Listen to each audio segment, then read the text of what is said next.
Cyber developer বিডির পক্ষ থেকে আমি আল আমিন ইসলাম সবাইকে জানাই আন্তরিক শুভেচ্ছা ও অভিনন্দন।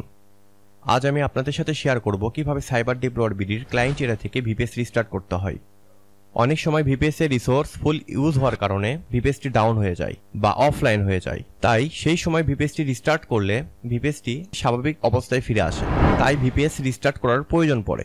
চলুন দেখে নেওয়া যাক ভিপিএস রিস্টার্ট করার প্রসেসগুলো। ভিপিএস রিস্টার্ট করার জন্য প্রথমে আমাকে সাইবার ডেভেলপার বিডির ক্লায়েন্ট এরিয়াতে লগ ইন করতে হবে। লগ ইন করার পর এরকম একটি ইন্টারফেস শো করবে।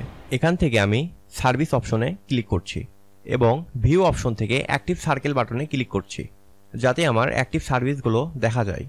এখান থেকে আমি আমার অ্যাক্টিভ ভিপিএসে ক্লিক করছি। কিছুক্ষণ অপেক্ষা করার পর ভিপিএসটি সম্পূর্ণভাবে লোড হয়ে যাবে।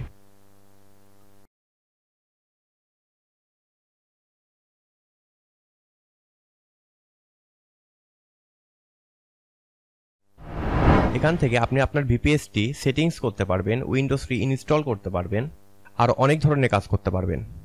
আমি ভিপিএস রিস্টার্ট করার জন্য রিস্টার্ট দ্য ভিপিএস এই আইকনটিতে ক্লিক করছি এবং ভিপিএস রিস্টার্ট প্রসেস শুরু হয়ে গেছে।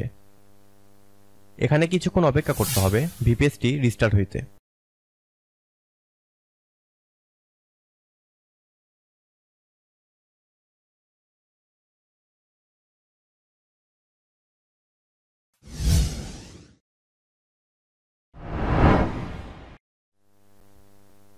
কিছুক্ষণ অপেক্ষা করার পর দ্য ভিপিএস ওয়াজ রিস্টার্টেড সাকসেসফুলি এই পপ আপটি শো করবে।